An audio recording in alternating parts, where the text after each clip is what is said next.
Video को like करके आगे शेयर ज़रूर कर देना।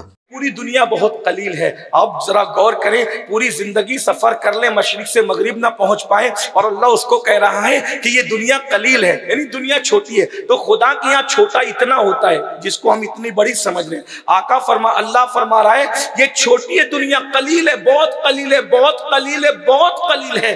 अल्लाह अकबर। और फिर उलमा जो ग्रामर पढ़ते पढ़ाते वो जानते कि ये कलील जो है सेगए तस्गीर है, यानी ये बहुत कलील है, ये इतनी कलील है कि इससे ज्यादा छोटी कोई चीज नहीं है।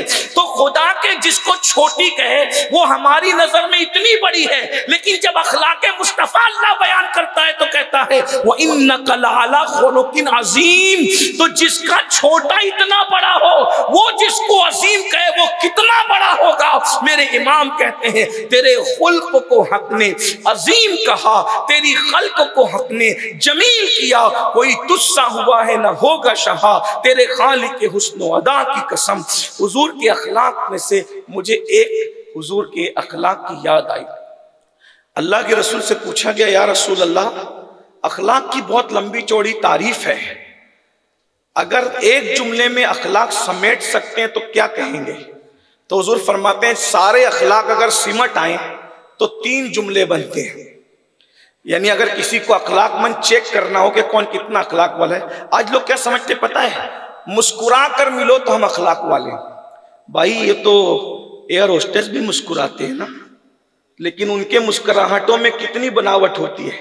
मुस्कुरा के कहते हैं खाएंगे क्या, और फिर जाकर के मजाक भी उड़ाते होंगे कि जितना ये मांग रहा है तलब कर रहा है कोई और नहीं, और जल्दी उतरे तो अच्छा है, और उतरते वक्त भी वो मुस्कुराते, लेकिन वो खुश हो रहे होते कि अच्छा ये लोग जा रहे हैं तो हमारे सर का टेंशन जा रहा है कि नहीं है। तो लोग मुस्कुराने को अखलाक समझते हैं, कुछ लोग गरीबों की मदद को अखलाक समझते हैं, कुछ लोग जो है वो लोगों से गले मिलने को अखलाक समझते हैं। सखावत को अल्लाह के रसूल अलैहि सलाम ने अखलाक को 3 जुमलों में पेश कर दिया। चेक करें हम अखलाक वाले हैं कि नहीं हैं। हुजूर फरमाते नंबर 1, मेरे अल्लाह ने मुझे अखलाक सिखाए, और अखलाक 3 जुमलों में सिमट आता है। नंबर 1, जो तुम्हें तोड़े तुम उसको जोड़ो।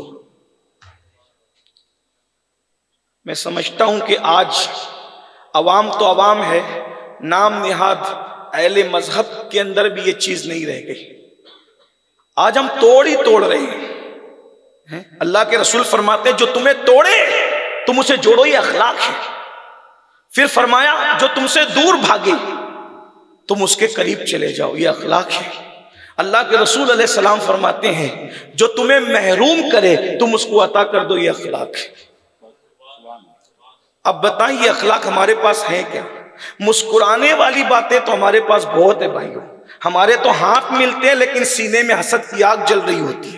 हम ईद के दिन एक दूसरे से सीने से सीना मिला रहे होते हैं और फिर दिल में ख्याल होता है कि इतना कीमती इसने पहना क्यों है, यानी इतना उसके बदन पर कीमती कपड़ा भी हमें गवारा नहीं है। याद रखना अल्लाह के रसूल अलैहिस्सलाम फरमाते हैं हसद नेकियों को ऐसे खा जाता है जैसे आग लकड़ियों को खा जाती है। जो कौम सगे भाइयों से भी हसद करे, जो कौम अपनी बहनों से भी हसद करे, जो कौम अपने इमामों से भी हसद करे, जो कौम मजहबी तबके से दुनियादार तबके से भी हसद करे, बताएं उनके दिलों में ईमान कहां करार पकड़ेगा। अल्लाह के रसूल सल्लल्लाहु अलैहि वसल्लम ने अखलाक को समेट दिया 3 बातों के अंदर, जो तुम्हें तोड़े तुम उसको जोड़ो, जो तुम्हें महरूम करे उसको अता करो, जो तुमसे दूर भागे तुम उसके करीब जाओ।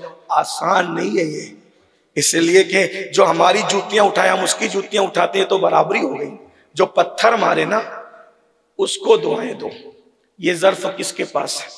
एक जुमले में अर्ज करता हूं, अपनी गुफ्तगू को एंड की तरफ ले जाता हूं। अल्लाह के रसूल अलैहि सलाम से उम्मुल मोमिनीन सैयदा आयशा सिद्दीका ने पूछा या रसूल अल्लाह आपकी जिंदगी का सबसे मुश्किल दिन कौन सा? सबसे मुश्किल दिन। फिर खुद ही कहने लगी, चूंकि हुजूर से बहुत बेतकल्लुफी थी, हुजूर बहुत मोहब्बत करते थे उनसे, तो जब कहती है कि हुजूर आपकी जिंदगी का सबसे मुश्किल तरीन दिन कौन सा था, फिर खुद ही कही हुजूर ओहद का दिन मुश्किल था ना आपके लिए। अभी कारी साहब ने इशारा किया ओहद का दिन मुश्किल था ना, क्योंकि ओहद का दिन वो अपनी आंखों से देख चुकी थी। सैयदा आयशा सिद्दीका हुजूर के निकाह में आ चुकी थी, अपनी आंखों से ओहद देख चुकी थी। सवाल खुद ही करती, जवाब भी खुद ही देती है। बहुत जिंदगी में सबसे मुश्किल दिन ओहद था ना। ओहद क्या था? 70 जनाजे एक साथ उठे। अगर एक गांव में 7 जनाजे एक साथ उठे ना तो पूरा गांव गम में डूब जाता है। 70 जनाजे एक साथ, और वो भी जनाजों की कैफियत क्या है? नाकें काट ली गई है, होठ काट लिए गए हैं, कान काट लिए गए हैं, उंगलियां काट ली गई है, और लाशें पहचान में नहीं आ रही है। एक खातून ने एक गुलाम को कहा कि हमजा के सीने को चीर और उसमें से कलेजा निकाल।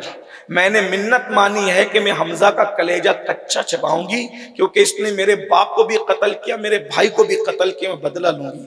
और उस खातून ने सैयदना अमीर हमजा का कलेजा चबाना शुरू किया, और निगलने लगी तो निगल न सकी तो उसने उल्टी कर दी, चबा चबा करके कलेजे को थूक दिया।